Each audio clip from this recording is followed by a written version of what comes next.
Check.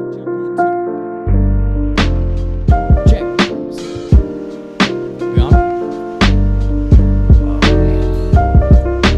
No, because what's weird is coming back from such a fucking huge delay. I know. And what I hated the most is ghosting. I didn't like how, and I put it more on my shoulders for some reason. I mean, I don't know. Because maybe a lot of the more technical shit revolves on me, but or lands on me. But I felt a big burden of guilt with just disappearing from podcasting without explanation. We had I think probably the 7 hardcore fans we had, which was my buddy Stephen Bollinger and then a couple other people, could probably see My Uncle Mallory. Yeah. Honestly, it was close friends and family. Which we may be downplaying ourselves too. I think there was probably more than that, because I mean we would get decent views sometimes. But I know when it comes to content creators, there's this inherent what the fuck when they just stop. I told you I've been into the Del Rey Misfits lately, and they started doing workout videos, and it just this very eclectic cast of characters. There's this one guy, Jason Genova, who's like definitely on the autism spectrum, but he wanted to be a bodybuilder so bad. He's just inherently hilarious. And then he got annoying, but they went through this whole saga, and then recently they just stopped. And me as a fan, I was like, well, what the fuck, man? I want more content. I want to see it. And then that really pushed me to think about who's thinking that about us. And right. How many projects have we started that we didn't finish? And, here's what I was saying. Classic. Oh, yeah, let me pull that out of there. They could see the writing on the wall, I think, because we were 17 episodes. What did we end at? 20-something or 30? No, I think we were over 20. Over 20 for sure. I think we were in the 26, 25 range when we did Zoom. But even before COVID, I think a lot of our core fans could see the writing on the wall when we started having to come up with clever posts of here's why we couldn't record this week. And I remember this one stupid post of the girl who voiced Peppa Pig retired, so Zach and I are taking a week off. Like, I was just grabbing, like, what's funny, obviously, because, of course, that's not why we took a week off, but trying to find excuses early on of, like, why we can't meet weekly. Right. And I just wanted, if I was our own fan, I think I would have seen the writing on the wall, and I don't know if that equates to, like, these dudes are half-assing it, or these guys don't have a great system in place in order, whether that's distance traveled or time expendable to create this podcast and create content. I mean, from where you're standing, from your point of view, what happened as to why we just kind of stopped creating content? Because, and I'll say this isn't supposed to be happening right now. I remember a couple months ago, you were very down in the dumps. I was in a very bad place, and we both were like, you know what, let's move on from the podcast. Do you remember that? Yeah. So this shouldn't be happening right now. The fact that this is happening is a miracle, but what, from your perspective, happened with why we just kind of cut the cord? No, what I think, personally, what I think is going on here is a real-time, real observation of two individuals who struggle with different types of things, who are just simply not giving up. I love that. I really like that positive spin because That's honestly what I think this is, because look, what I've, in hindsight, when I look back at the journey, because a lot of people, whoever is listening, but I'm saying people don't even know this is like the 25th rendition, or at least it feels that way. It's only the second rendition of something we started many, many years ago. 2013? Right, with Mornings with Millennials. 7 years? This was a seed, an idea planted long ago. And, things got in the way. And honestly, I think what happened here is it took several years to narrow down, to literally try things, do things, be in the dumps, be in the fields, to finally find our way back to this thing. Do you know what I'm saying? Because this feels like the last time we have to return. I agree with that. You know what I'm saying? So we started this thing, we kicked it off, like I met you long ago, many moons ago. 2012. 13. Was it 13? It was 13. Okay, I graduated. January 2013. Okay. Yeah, I remember. So January 2013, in this acting class, we meet, we hit it off. I whatever, and then we come up with this idea because we realize, we think alike, and at the time, it was rare to find someone who thought alike in a certain regard, i.e., look at my shirt and hat.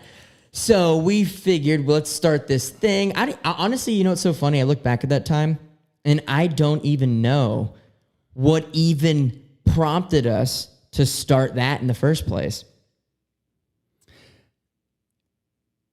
I don't remember. I can't pinpoint because, no, you're right. I can't pinpoint a certain event. It's not like a 9/11, for example, happened and we're like, you know what, we got to do this. Or right. COVID happened and, we gotta speak our mind about this. I don't know. Right. Like if 2020 had happened when we first met, we'd probably be like, holy shit.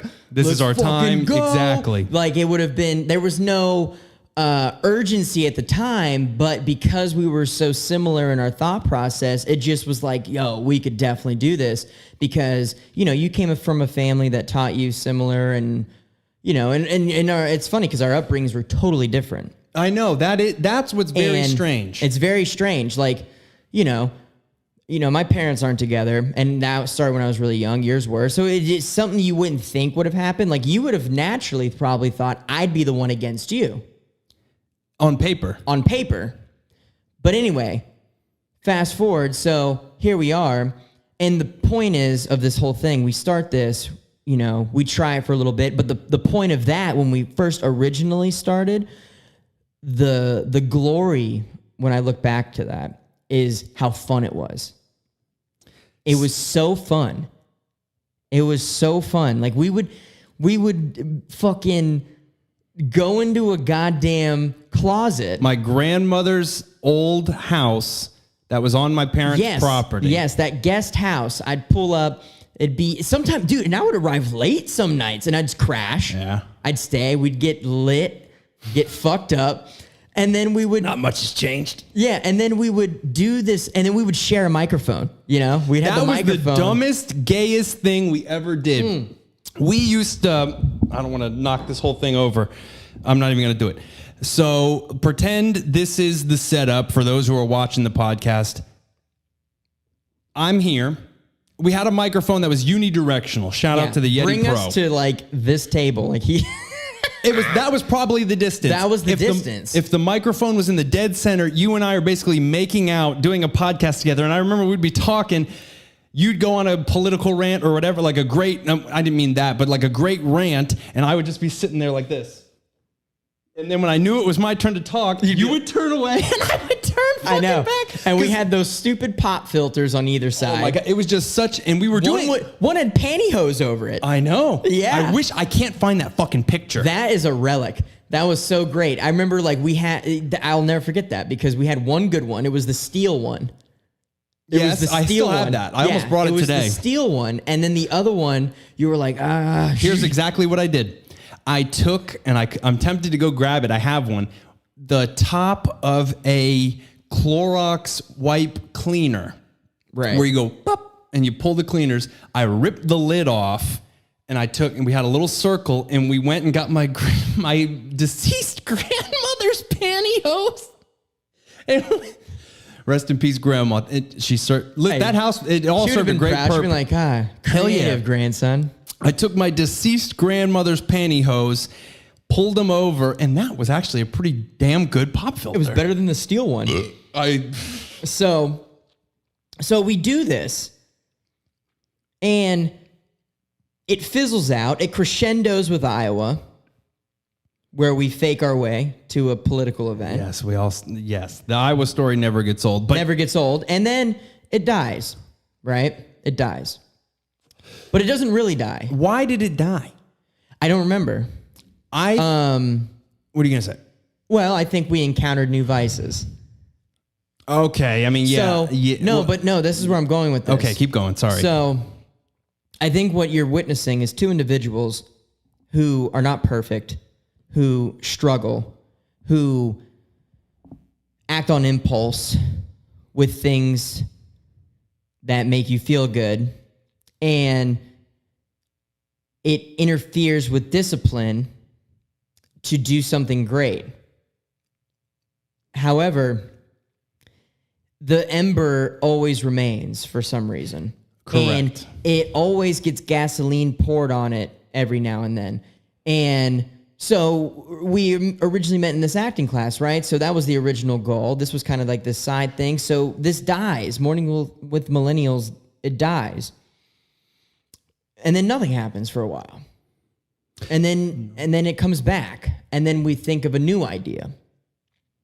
And that's this idea. And I was married by that point. You were married by then. And that's when, you were, doing your own thing for a good while. And we didn't really talk much. AKA snorting OxyContin and a lot of other things. Jesus. Unbeknownst to you and everybody else. But yeah, that was the timing of it, which also added a lot of pressure. And I'll say this, as I have a fucking beer in my hand and I understand, fuck it, whatever. This is, other than this, okay, this is the first somewhat Savants episode I have done sober from any kind of opiate. Anything that I was cripplingly addicted to. If someone told me don't drink anymore, I'm able to put alcohol down and not really go back to it. I'm able to put marijuana down and not go back to it. And I don't know if you noticed my uneasiness maybe at the beginning of when you showed up here, but that was in the back of my mind because since we have done somewhat Savants, I was always addicted to an opiate, whether that was prescription opiate or kratom. Right. And this happened prior to, after we met. So, all of these things that happened to us happened after we met. So we met on this sober, clean, innocent stage in life. Yes. And, he had his shit. I ended up getting a DUI in 2016. 3 years after we had met. And, my life was a mess for a little bit and I had to take care of some things. So the point of this is what this is, do you know when you have, look, because people have dreams, they have things they want to do, people bullshit with each other all the time where they say, you know what we should really do? We should do this. I hear people all the time like, oh, what'd be cool is if we did this. And it's that subconscious thing that they really want to do, but they never take action on it, ever, ever, ever, ever. So what this is, because I've thought about this, is we're those people. We are those people. But we're literally still making these attempts. You know what I mean? Like we back up the words just enough. but it's so embedded in us and it's so real for us that it's like, no, this is what we want to do. Anything could happen, like where you succumb to, because right now, look, like we were talking about earlier, I have a job that's demanding. Yes. Right?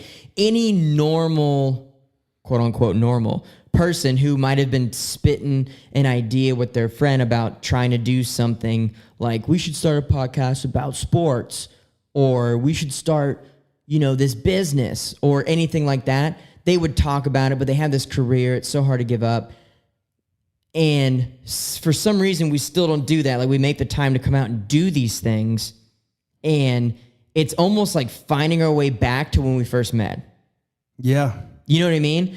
That's what it feels like. It feels like we first met, we had a great semester, and like all these things, we're going to conquer the world in our own, lanes. I'll never forget. You were like, I'm going to be the greatest actor alive. And exact quote. We came to this school with huge dreams and aspirations. And then the poison of society injected us sometime afterwards. And it caused a setback, and it caused a ripple effect. And that's kind of what caused the bumpy road doing this, because it's a real thing. It's there. And it's a matter of, we're making these moves. We're doing this stuff because we want to do it. It's fun. It's fun. But at the same time, we're in a battle trying to master ourselves. It's like we're playing two games here. It is like, and this might have been a part of the charm of why anybody even watched, is you're able to go along with two regular guys and see the struggle and see, because I believe now I feel like we're the most open and free we've been. However, we've always, our niche has always been open honesty, where we're able to just talk and we're able to put ourselves out there in a very vulnerable way. And the reason people connect to that is because of what you were just talking about. So many people have that idea, but they are cripplingly afraid, like we in the last couple of months were ourselves, to actually take the leap and do it. And what that's resulted in, I mean, you and I sit here and we can oftentimes spend hours about, like, if we would have, if things continued, if we just stuck with this, if we just blah, blah, blah. And that's not healthy to think that way, though. It's not, and it's very hard not to. And that's because that's the story of everybody. It's the story of everybody. And you just have to pick your shit up and keep moving forward. And honestly, it's a blessing and a curse, because it kind of, like, fast forward, the years go by, then we have, we tried in 2020. We're trying to, like, make it work. We're trying to, like, this is the time to do it. But I think something bigger happened. I think, because, when that first happened, a lot of artists and people were saying, like, we're in quarantine. This is the time to, like, create something great. And a lot of people did. Some people have made their entire careers based on this year alone. Andrew Schultz. First name that popped in my head, brother. Yeah, like a lot of people. But I believe something bigger happened. And with everything going on, I think it made us realize, like, shit doesn't matter. You know what I'm saying? At all. And things matter, but the things that have transpired over the past 18 months make you realize, like, fuck it. The powers that be are going to do things. And, I'm not even going to go down that rabbit hole just yet, but there was a shift mentally that occurred. You know what I mean? Mm-hmm. Where, it's just like, dude, there's no rhyme or reason to be in our heads to make this perfect, you just got to put it out there. You just got to just say what you want to say and do what you say you're going to do. Just do it. You know, just do it, because clearly what we all have learned is there's no time to waste, you know, because we live in a rapidly changing world. Rapidly. And I think that was the final push. At least it was for me, you know. Mm-hmm. And you know this, because I told her, I said, I don't give a shit anymore, dude. We're going to go do what we have to do. What we set out to do 5-6 years ago, let's finish it and let's keep it going. Like, let's put the coal in the goddamn furnace, engine, whatever the fuck. I don't know how that shit works. Locomotive, baby. And let's get these wheels turning. And let's not stop it ever anymore. Because why stop it? Authenticity is what's important. And when you're in a battle with yourself and you're struggling with all of these demons and societal pressures and, like, you know, I got the DUI and you did your shit. I got a felony. And you're like, you know, you don't want to say the wrong thing, and you don't, like, this is the societal construct, the societal archetype grabs you and it pushes you and it nudges you into the direction of how to be, which takes away from those dreams and goals that you have to create. But what you have to trust is that it will contribute to the society. That's the oxymoron of it. You know what I mean? Yeah.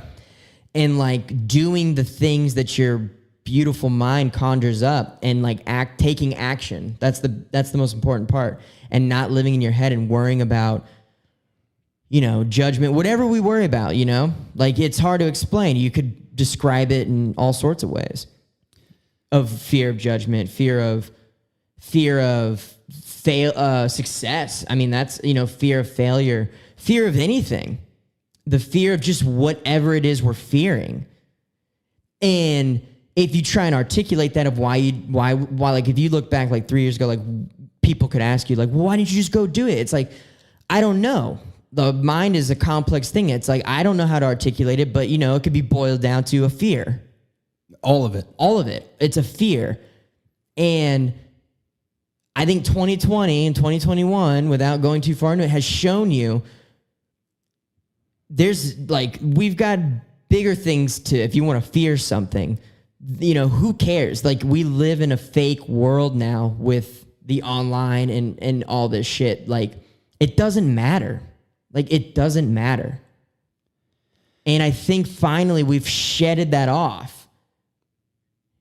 And it's just time to move forward and do what we said we're going to fucking do.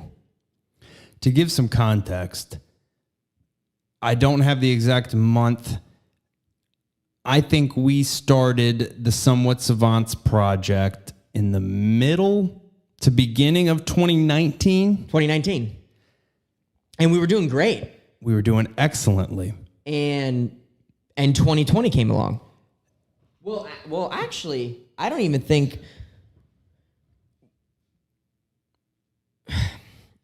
that put a wrench in the whole thing. Yes. For sure, because, I mean, I lost my job and... Right. Your job, you know, heavily relied on tourism and people from other... I'm going to be doing that. Fuck it. Coming from other areas and being in close proximity to a bunch of people. COVID would not allow your job at the time to continue. The other part, I can't remember. We stopped Mornings with Millennials for a quick chronological. Zach and I, the very first, for those who don't know, the first podcast we started in about 2014. Yeah, it was about 2014. Was Mornings with Millennials, and that was our attempt at our generation's voice for a political podcast. And it wasn't always political. We told some bullshit story. I'd say it had more Somewhat Savants vibes than it did political vibes. Right, and it was a half-assed attempt because we did zero research. We did nothing. Like, we tried. Like, we had our opinions and, like, you know. We were regurgitating a lot of info. We were regurgitating, but I could hold my own in a conversation with a stranger at the time, probably. But it was a pathetic attempt. And that, in hindsight. Correct. It was fun. It was noble. It was passionate. great. It was a cool idea. It was a good name, I thought. It was not well thought out. No, because we bullshitted our way. Honestly, Mornings with Millennials was the definition of fake it till you make it. And we were in a press gaggle. We introduced with MSNBC. And they were mad at us. And they were mad. They hated that we were there. They hated it because they didn't understand, because they showed up in their business attire. We're checking in, like the camera crew's got their stupid Pelican rolly bag. You know what I'm talking about legit. If you're a camera guru or a camera guy. Yeah. And they're checking in. Jason Pye meets us. He's like, great. Good to see you. He's like, oh, this is where you, he's like giving us the rundown. I think that's in that moment is when he realized, fuck, they played me. And we both realized we're in way over our fucking head. That at that moment is when we realized we're like, bruh, I don't think we should be here. We had to leave our little Jan Sport backpacks and fucking Publix bags. Jared has shorts hugging his crotch. It was about as short as this. Secret Service had to go through our bullshit equipment and find our fucking Snickers and everything else in there. I'll never forget that, because that's when Trump was... Oh, that motherfucker. I love him. They were like, we don't know if he's going to show up, because that's when he was at odds with all those fuckers as the candidates. It was hilarious. The debates, if any of the savants out there can remember, the debates where Trump was this was before he was lambasting everybody. This was this was when he might have just announced, I'm running. And Zach and I were... This little rinky-dink podcast, didn't have that. No, we had nothing. We had a computer and a Yeti. Right, that we shared. 2 Yetis. No, we had 2. We had 2 at the time. At that point, we had 2. Thank you probably to my mom who bought that. And just for context, again, we are 2 absolute nobodies. We got less views on Mornings with Millennials than we did on these episodes. And somehow I was sitting on my back porch in Orlando, and Zach called me and said, let's go to this FreedomWorks event. And I said, fuck you. We're not going to this political event and acting like we're these pundits. And he kept on. He said, we can do it. I know we can. I was the skeptic. I probably, if Zach was like, Jared, it's your ultimate decision, I would have said, let's not go. That's the God's honest truth. And that would have been obviously the wrong decision. So you are exactly right. That's the definition of fucking fake it till you fucking make it. Yeah, because I remember texting you. I'm in the parking lot of an LA Fitness in Melbourne, and I'm literally looking at the email I got back, and I remember all this. And I literally was like, bro, we need to conjure up an email. And we literally had no flights booked. We literally told them, hey, our flights are ready. So like, we need to know ASAP. And they sent us the shit. Cause I remember I called the number in DC for FreedomWorks' building. They transferred us over to Jason Pye, and he wasn't available. He didn't answer. I remember that. And we sent the email, and then he literally, like, maybe a couple days later, maybe almost 7 days later, I think they emailed us back and like said we're on the list and all that shit. And we booked our flights on that. What's that fucking airline out of Sanford? Spirit? No. It's another one. It's the one out of Sanford only. It's like Sun or anyway. There's Spirit, and then there's it's something else. Allegiant? Allegiant, yes. It's worse than Spirit. It's worse. So Allegiant is this, because Sanford for some reason has an airport. Anyway, they have an airport, and we flew to Sanford, and it's cheaper. That's why. It's cheaper. That's the main reason. So we fucking get there, and it's like, holy shit. Like, this is crazy. This is crazy. And we've got no clout. Zero. No. Zero. And we have badges hanging from our neck in 2-foot proximity of Rand Paul, Ben Carson, like a ticketed event that we're now here like trying to ask questions. That video is still on YouTube, by the way, and of Jared and Ben Carson. It's classic. Thank God, though. We'll tell it later, but the Carly Fiorina, I dropped the ball. Oh, God. Ben Carson was our shining moment, but keep going. And like he said, it was the definition of we faked it till we made it. And if I don't even know what curbed that momentum. I have no idea. Because, I mean, we're in Cedar Rapids. I mean, you know what I think it was? Here's what I think it was. So here's the problem. So when you have no, why are we doing this shit in your head? You get caught up in the adrenaline of the fast life. Because what did we do? We get to this event, we set up on the floor, like we get the pass, we go in, they're like, all right, you can be here. We're on the floor. No one's in the auditorium. We went through Secret Service. What do? We get a table, we claim a table. We put our t-shirts out like we're a goddamn fucking fair vendor. Yeah, we brought like 25 of them. Like they're like bought off a spread shirt. And we have 2 mics not plugged in. We're plugged into shit. All for aesthetics. And I never forget Andrew Wilco walking by and be like, yo, y'all broadcasting? Y'all broadcasting? And we're like, the bald dude? Yes, that's Andrew Wilco. He's on the Blaze now. He's still doing good? He's still popping? He's got a whole show. Fuck. And we're like, what do we say? What do we even say? We said yes. We said yes. I think we did. I think we faked it till we made it and said yes. So this is all we're just like, what the fuck? We interview the Reverend. What was his whole name? I forget. What a great man, that Reverend. It was not the Reverend Al Sharpton, I'll tell you that goddamn much. Oh, no, that motherfucker would have been out there protesting outside White the building. interlopers. So we were sitting with the Reverend, and like Jared's got his little voice recorder. So he how did that even happen? He comes up and, you know, we're like, yeah, can we ask you a few questions? Have no questions. Of course, gentlemen. He was like a classic Southern Reverend, nicest guy I've ever met in my life. Oh my God, sorry, I'm just reminiscing. No questions. No. Completely bullshitted. And this motherfucker paid enough. He had to have known we were fucking frauds. And literally played along and just sat there and answered everything we asked him. For a good 20, 30 minutes. Yeah. And he just said, you know, God bless and be on my way. And people are coming in. Like, this is like, you know, when you walk into an event, like some sort of event, and you see like some action going on the floor, like maybe people are getting interviewed. That was us. People are coming to sit down, and we're talking to this dude already. Completely blew through it. No questions arranged. Nothing thought up. We looked official as fuck. We looked official as fuck. And then the press gaggle happened. And then what I think happened after that is we started raging in Cedar Rapids. We went out. We did go out. Jared saved me from a 2 out of 10. And it was just a crazy experience. We were walking around with Jason Pye and I remember the CEO of the company, Freedom Works at the time. Went to the Cuban shop. Mm-hmm. Yeah, I mean, they were great subs, and that's back when vapes were tanks only. I remember specifically, as I hold this in my hand, Zach has been able to kick the habit. I have not.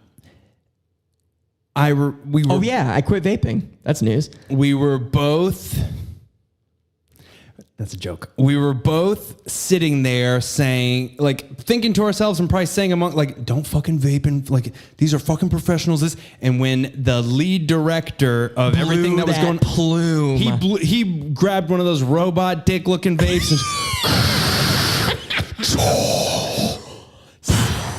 and like a fucking nuke cloud. We were across the street, and I remember you're like, he's fucking vaping. Yeah, that's exactly it. Because we both had I'm like, oh my God. And we pulled out our little puny vapes, and we that was one of those. Kanger. I had the Kanger Tech, you know, solid tube. The one that when you would hold it and it would it would topple and break your tank. Right, exactly. Fuck those. Rip that. We were like, oh my God, these are our people. That was the one moment where we were like, we're in. Yeah, exactly. Fucking vaping, as much as it embarrasses me and I hate it, we were across the street and we saw Jason Pye and his his crew walking, and they were blowing fat clouds, and Zach and I looked at each other like, we can do this. Yeah, exactly. And you know what? It's those little moments, as silly as vaping and whatever might be, that's what we fed off of, dude, was the little tiny moments, or where we got early to the press gaggle and we realized we're front in line. We Yeah, can, we were at the- actually ask a question. And that's what kept that ember burning, is those little moments that when we look back now, we'll laugh and it's hilarious. But it's like we got to that point. It seems so silly. But in hindsight, when you really look at it, we bonded with that dude over vaping. Oh, yeah. We got to the front of Ben Carson because we showed up early and we were so excited. It was all those little tiny moments that in the moment don't seem like much. It's like one of those hell yeah type of moments that really made us what we were. And without analyzing Somewhat Savants as a whole, I know some of the better moments we've had on this very podcast were completely authentic and were completely those little moments that you're just like, that were just gold. That if you polled everybody who's viewed a Somewhat Savants episode, like, what's your favorite part? Oh, when Jared and Zach started laughing about Iowa or Hurricane Dorian, or just dumb shit where we get in our heads and we're like, okay, we need to have like this big grand thing, and then we'll get them with the hook, and then we'll do this. And I think it goes back to what you were saying, because we've been trained to feel that way. But man, Iowa, in the last 7 years of my life, where I got married and I had so many up moments, was the most fun I've ever had, where Zach and I looked at each other we got done with the first event. It was 2 a.m., 1 a.m. I had some Adderall that I got through nefarious means. And they were green. I remember they were fucking green. Like, I hope this shit's accurate. And a druggie's gonna know what the drugs were. And I remember you and I, we might have podcasted, and there was like a train going by, and we were right by the window of the hotel, the Embassy Suites, nice ass hotel. Oh, we were on the top floor too. I don't remember how we even got that. Maybe we had city view. My mom might have had some like fucking RCI points, for those who know what that is. Right. And I remember we looked at each other, and there was a point of like, we're gonna go to bed and get some sleep, or we're gonna work all night, podcast, crush this Adderall, put it up our noses. This is 2015. And go for it. And that's it's just, I'm not condoning illicit drug use. I'm just saying it's those little moments, even through our debauchery, that just made that what it was. Right. Again, I'm not saying that's what everybody should do. Honestly, that was a pretty stupid thing to do. But when you look back, dude, that was the time of my life. And that was one of the craziest things. Minus the illicit drug use, I know we can recreate with some illicit drug use. Wait till I'm off probation. Well, they have licenses for that shit now. I got my weed license. I'll put it right in front of the camera. I got weed too if you want it.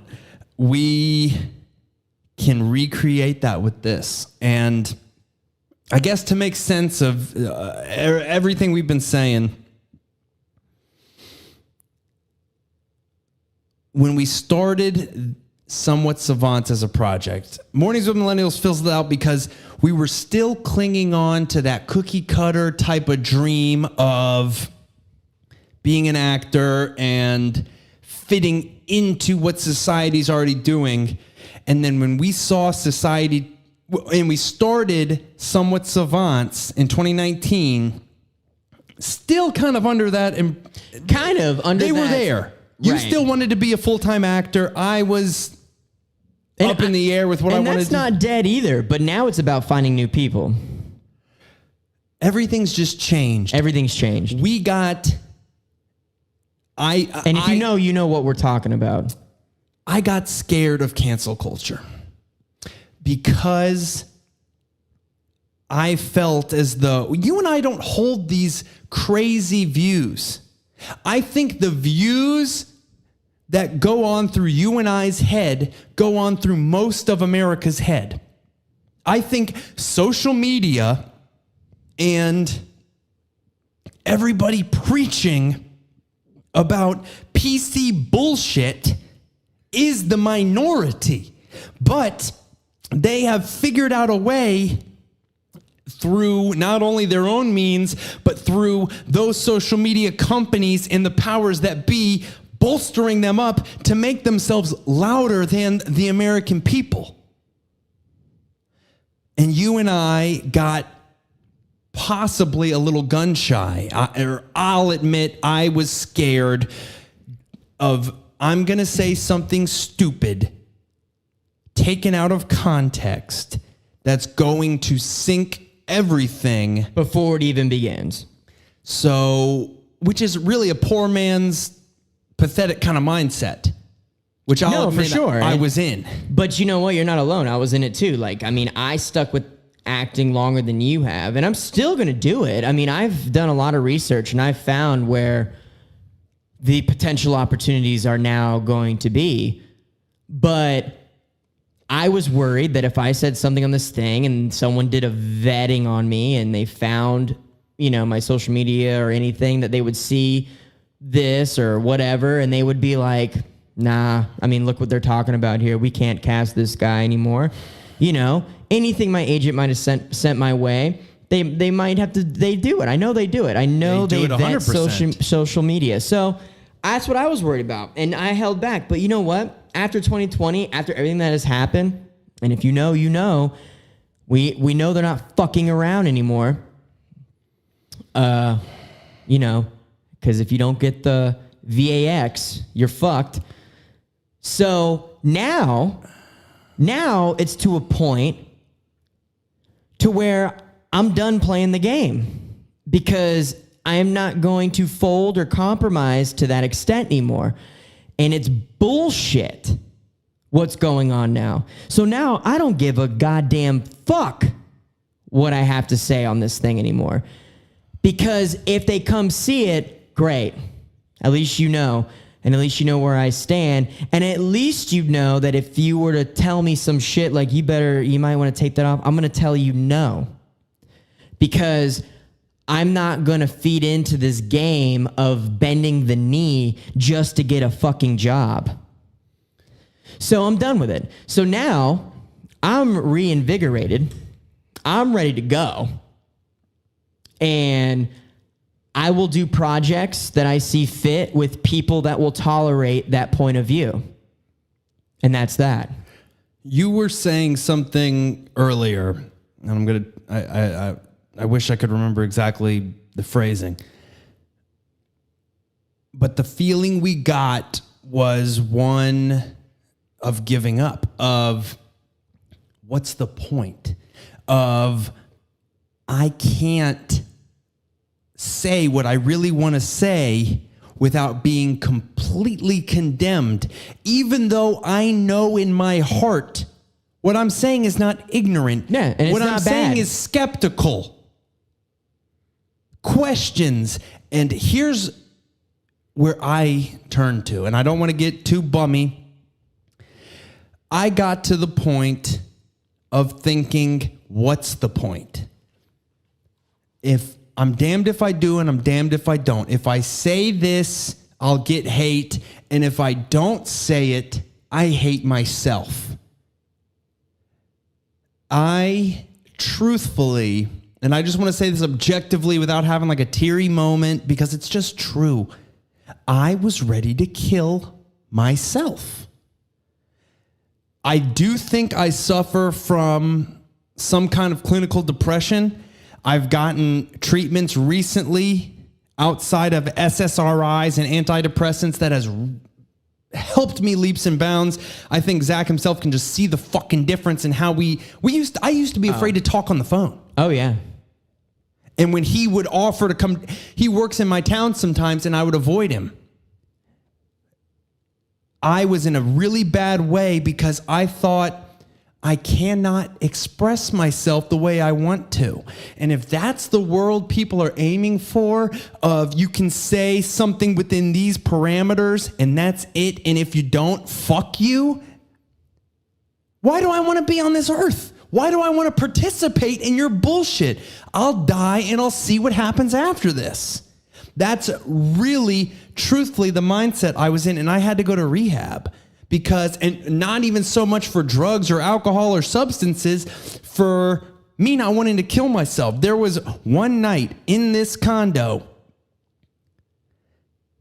where I set myself up for it a little bit. I can admit it. I was listening to a bunch of emo music, some My Chemical Romance, but I was in that mindset. And it was after, and this is not don't add this as a contributing huge factor, but we decided no more pod. I mean, it was just as much my decision, if not more than yours. Like, we were both like, you know what, it's just too much right now. No. And I thought, I've got nothing on the horizon. I was sitting here in that kitchen. I had 120 pills of amitriptyline. I had a bunch of alcohol, and I was going to drink my fucking heart out, take all those pills, and just never wake up. And the one thing that saved me, and I told this to him when it happened, there was like one hit left of my little marijuana pen, and I was drunk, and I had the pill. I wrote all the notes out. He gave me a painting, and I wrote something on the back for him.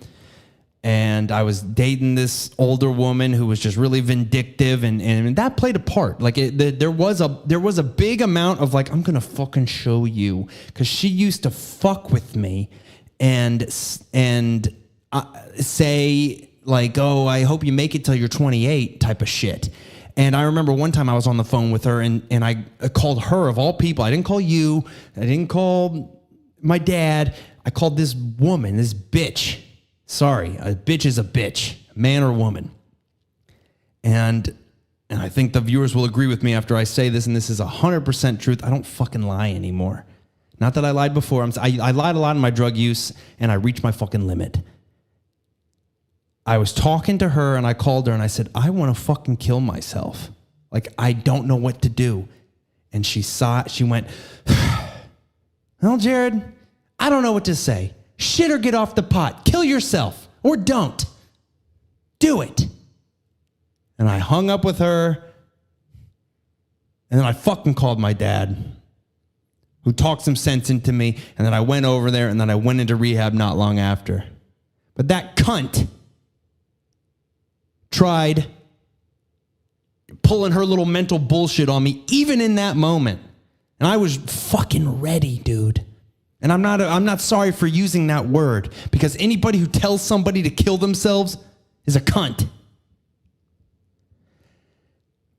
And just 4 or so months ago, that's where I was. And so I don't think people realize how much this means to not me personally, but to him, because I can remember one time I was driving, and I was like, I couldn't even talk, and I sent you a video crying, Zach, I don't know what to do. I'm just and think about it. If one of your best friends sends you that and you receive it, and you may not, you kind of know what's going on, but then you just receive this tear-filled video. If I was you, I'd be like, what the fuck do I fucking say to this?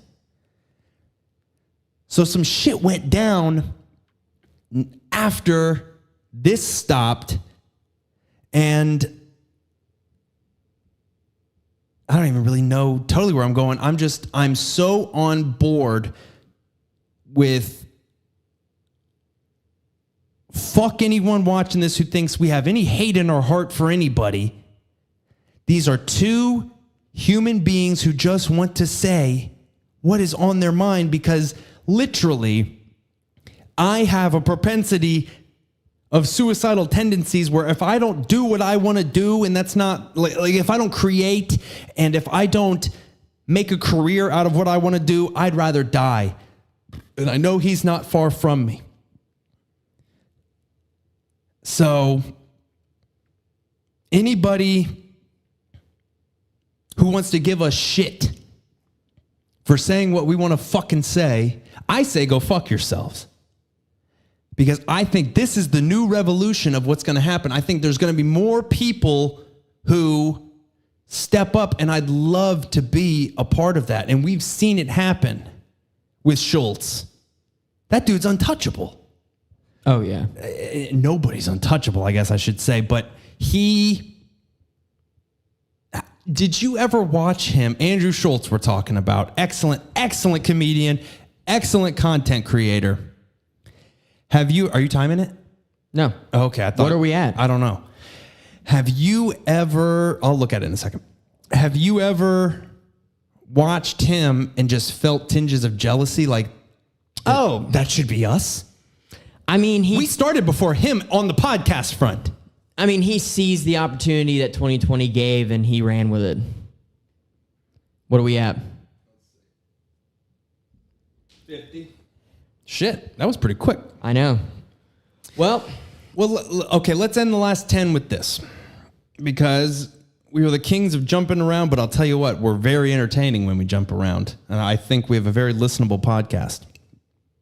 I asked you at the beginning, from your perspective, why did we stop?